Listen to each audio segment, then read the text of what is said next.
What if the last message of a lost soul could echo across decades, carried not by words, but by paw prints in the snow? In the frozen wilderness where a plane once vanished, a silent guardian has kept watch. Not a person, but a lynx. When a scientist uncovers a decades-old journal buried beneath ice and sorrow, secrets begin to thaw. This isn't just a story of survival. It's about memory, instinct, and the powerful bond between species. Stay with us until the end, because what they discover will forever change how we understand loyalty, grief, and love.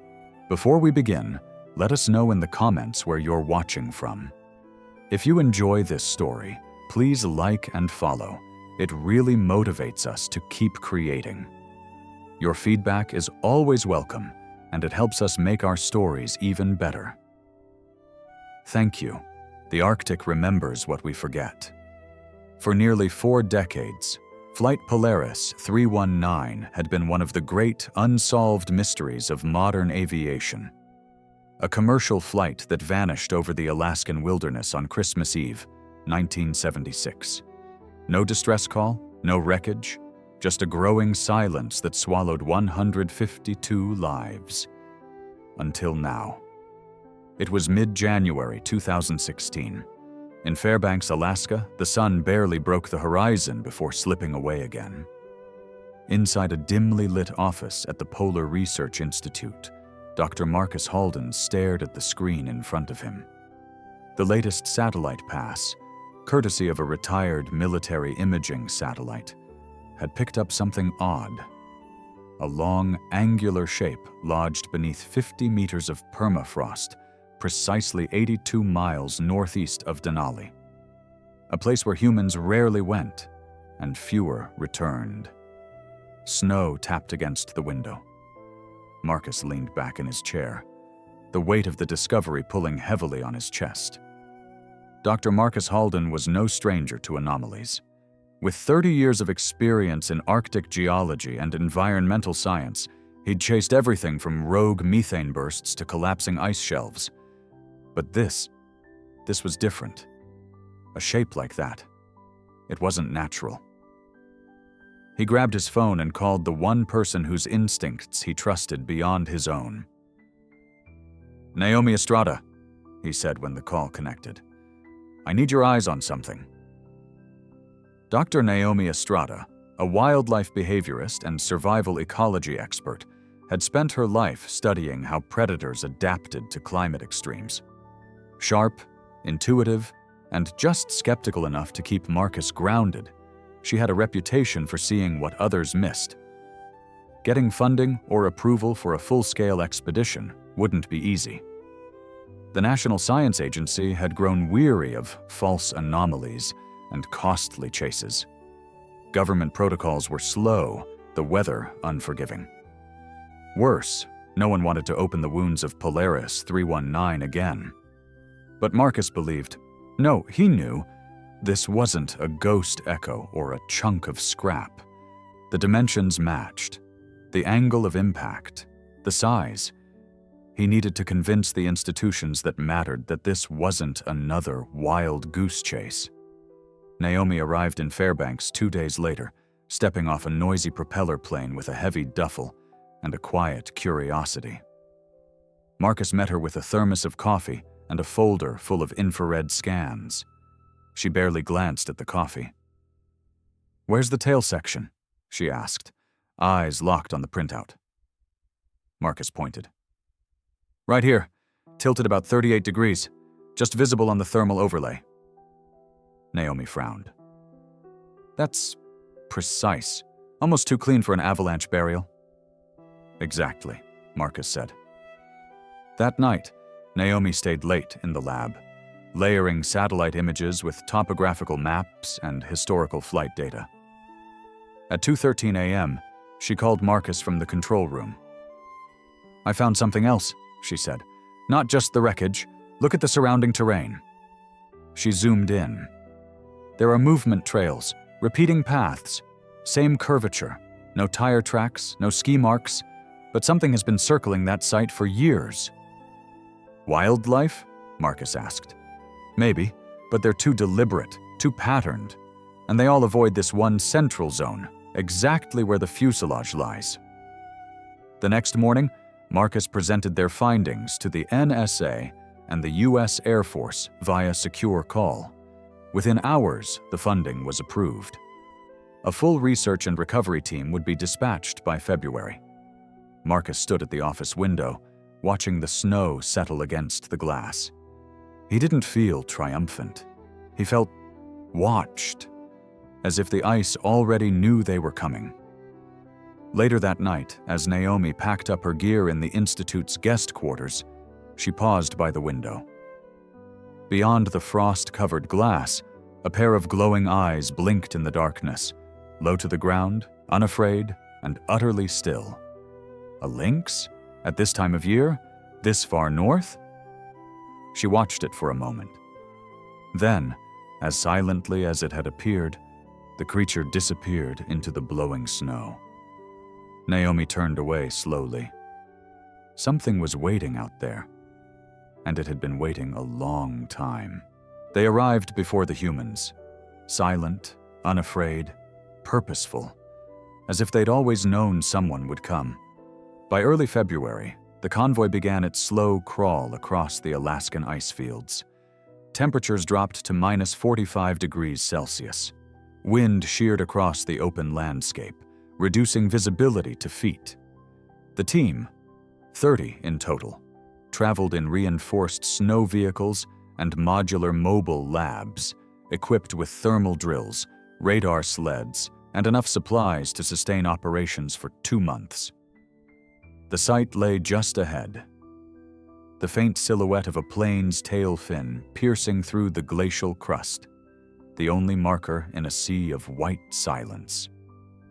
Tom Becker, a grizzled ice pilot with a reputation for flying into storms others fled from, led the front vehicle.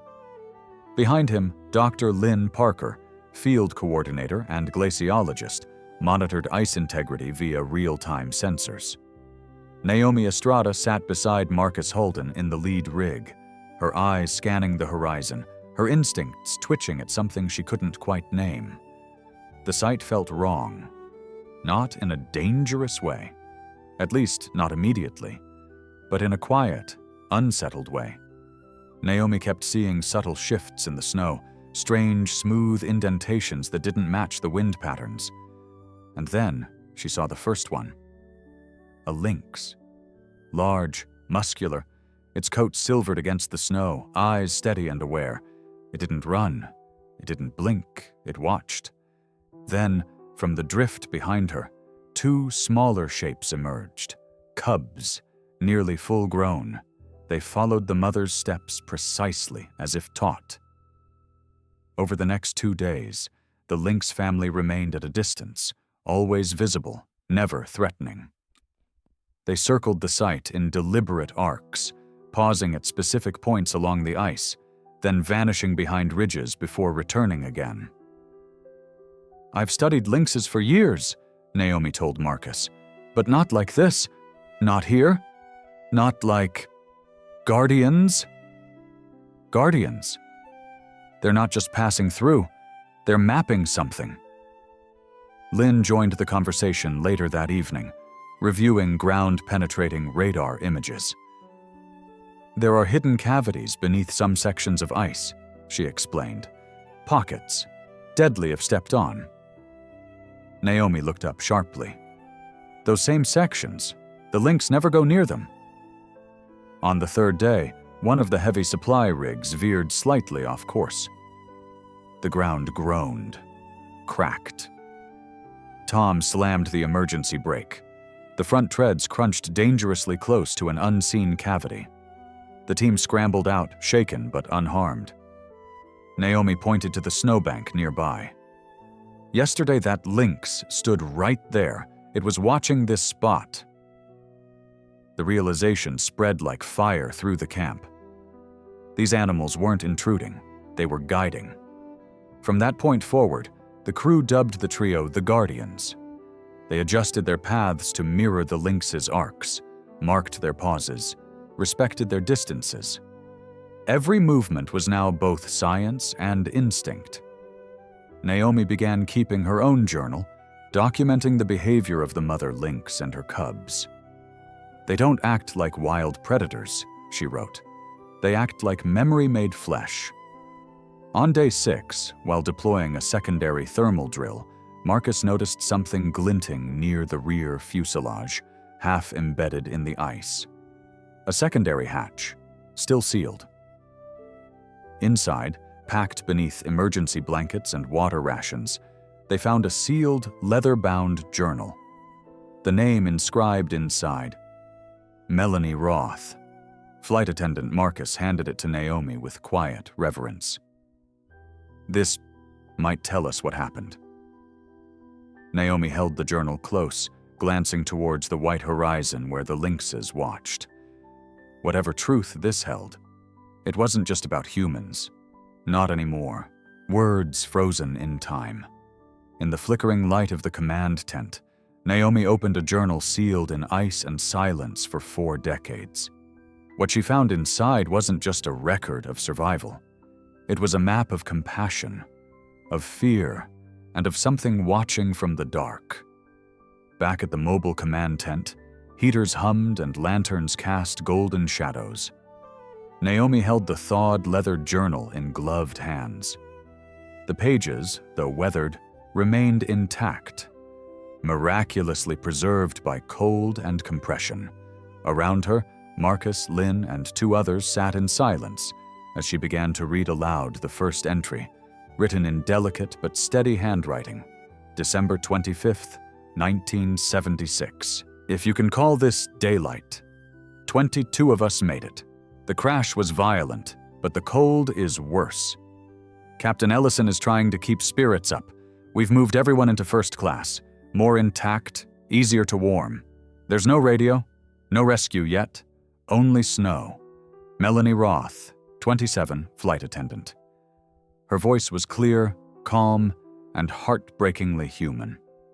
Through her entries, a new character came alive, not just a witness, but the emotional compass of the group. Captain Ellison, Julie, the other surviving flight attendant, a young boy named Caleb. All names that would later be carved into memory. December 27th. Still no sign of help. "We think we're at least 100 miles off course. The storm threw us into white nothing. Some nights we hear howls, but not wolves, lower, heavier, strange." The journal revealed not only the physical toll of survival, but a growing psychological unease. By the 5th day, food was scarce. The wind cut through every barrier. One by one, the survivors faded. But then came something unexpected. December 30th. "There are prints in the snow, big ones, cat-like. We thought it might be a threat, but something strange happened. A rabbit. Dead. Clean. Left just outside the fuselage. Captain says it's coincidence, but I think it was meant for us." Naomi paused, her breath caught in her throat. The entire tent had gone still. Each passing entry detailed not only the horror, but the flickers of kindness. Fresh game appearing near the wreck, small animals left as if offered. No humans could have reached them. The weather was too brutal. But the survivors began to count on the appearances. The rabbits, the birds, the odd sense of being watched, protected. Melanie described how the presence of the shadow cats became strangely comforting. "They don't come close, but I see them sometimes at the edge of the snow, watching. The cubs stay close to the big one. They never approach, they never run, just present." January 5th, 1977. "We're down to 12. Julie didn't wake up this morning, but there was another rabbit waiting. Fresh, still warm. It's not possible. But we've stopped caring about what's possible." Naomi's voice cracked as she reached the final entry. January 11th. "I'm the last one. I can't move much, but they're still there. The mother cat watches me from the ridge. Her eyes shine. Not threatening, just there. like she knows. I'm not afraid anymore. When the end comes, I won't be alone. Silence followed. Marcus rubbed his face, overwhelmed. She died believing she wasn't alone, he said softly. Because of them. Naomi nodded. And maybe she wasn't wrong. They shared a long look, scientist to scientist, human to human, recognizing that their definitions of wild might no longer apply. Outside, a movement stirred in the dusk. The lynx family had returned, silhouetted in the falling snow. The mother paused, turning her head toward the command tent, ears flicked forward as if listening. That night, Naomi started her own journal. She copied Melanie's final words onto the first page. When the end comes, I won't be alone. The next morning, while examining fresh tracks near the fuselage, Naomi and Lynn noticed a strange pattern in the snow. The same arcs, the same curves described in the journal, looping the wreckage in sacred geometry. They weren't random. They were roots. They were memory. They weren't just passing through.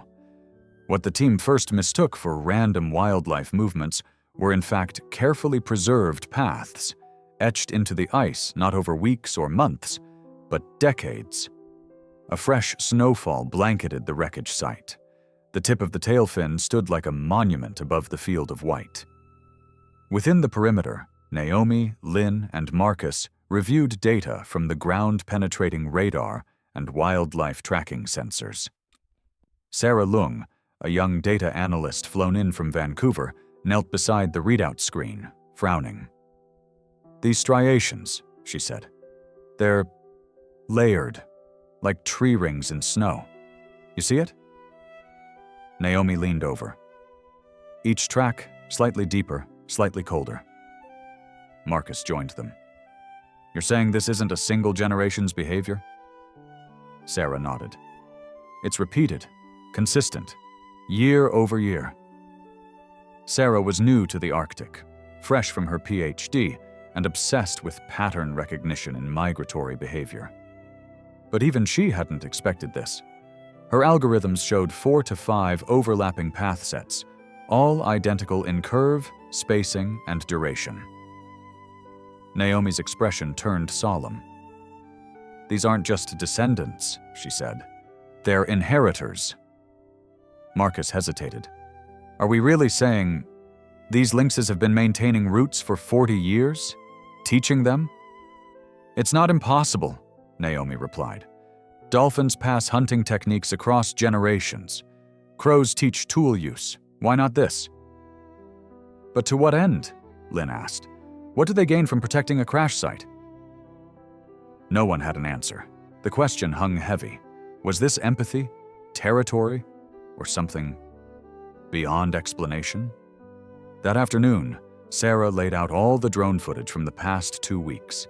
Every storm, every shift in weather, every appearance of the lynx mother. And a pattern emerged. The lynxes always appeared within 1 hour before a weather front. They lingered at the same 5 points around the camp, each aligned with historical weak zones in the ice. One point, just east of the fuselage, had no recorded human activity, but the lynxes paused there every day. We should check it, Naomi said. The snow was deeper there, piled unevenly. Marcus, Naomi, and Sarah approached with handheld drills and infrared scanners. 12 feet beneath the surface, they found a survival cache. Rusted cans, blankets, a water purifier unit, and tucked into the snow, wrapped in layers of flight blankets, a small carved wooden rabbit. Melanie had mentioned the rabbit. A child had dropped it, she said, in one of the last entries. The lynx cubs had circled it, sniffed it, then left it undisturbed. It had stayed buried, untouched, exactly where she described. Naomi sank to her knees. They remembered, she whispered. Through generations, they've been keeping this safe. That night, as auroras shimmered across the sky, Naomi and Marcus sat in the observation tent, watching the lynxes return to their evening patrol. "They're more than memory," Marcus said. "They're caretakers." "Or mourners," Naomi added. "Or both." From the warmth of the tent, Sarah quietly captured a time-lapse image. The lynxes tracing their arcs through the snow, glowing faintly under the polar light. A moving constellation. A ritual passed down like scripture. The next day, an official from the National Science Agency called Marcus. Word of the journal had spread. The wreck site was to be converted into a protected historical and ecological zone. No further excavation. No removal of the lynxes. Only observation. Naomi closed her notebook and looked out across the snow. The lynx mother stood at the ridge, her 2 cubs resting beside her. She blinked slowly, then turned away. Not in fear, but in permission. A passing of the torch. In the deepest cold, something warm endured. The lynxes did not guard the wreckage for survival. They stayed for something greater. Memory, witness, compassion. 5 years had passed. The crash site, once a ghost under the snow, was now a silent sanctuary. A research outpost stood modestly at the edge of the frozen valley, built not to dominate the land, but to observe it. Naomi Estrada still lived there, part scientist, part storyteller, chronicling the movements of the lynx family she had come to know as kin. The tail fin of Polaris 319 still jutted from the ice, now marked by a memorial plaque. Marcus Holden, now semi-retired, returned for the 5th anniversary. His beard had gone white. His hands shook in the cold more than they used to. But when Naomi welcomed him with a hot mug and a quiet smile, the same fire still glowed in their shared mission. They stood together at dusk, side by side, facing the snowfield. And there she was, the lynx mother. Older now, her muzzle silvered, her body leaner, but her presence unmistakable. 2 cubs, perhaps her grandchildren, moved in her shadow, stepping precisely where she stepped. "This isn't just instinct," Marcus murmured, watching the trio weave through the dusk. Naomi nodded. "It's cultural, behavioral memory taught. But why here? Why keep coming back?" He didn't ask out of skepticism. He asked like a man trying to understand something sacred. Naomi replied softly, "Because they saw what we never could.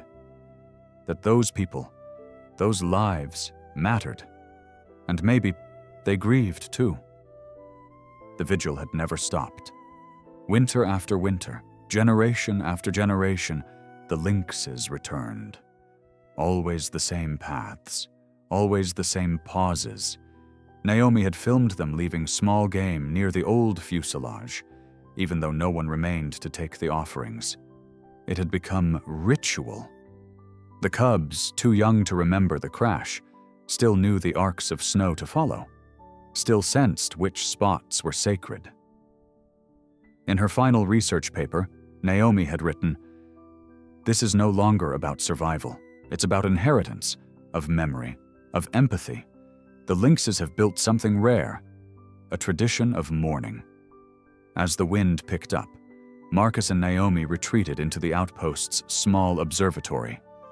They watched through the window as the lynx mother approached the memorial. She paused at the base of the plaque, sat quietly.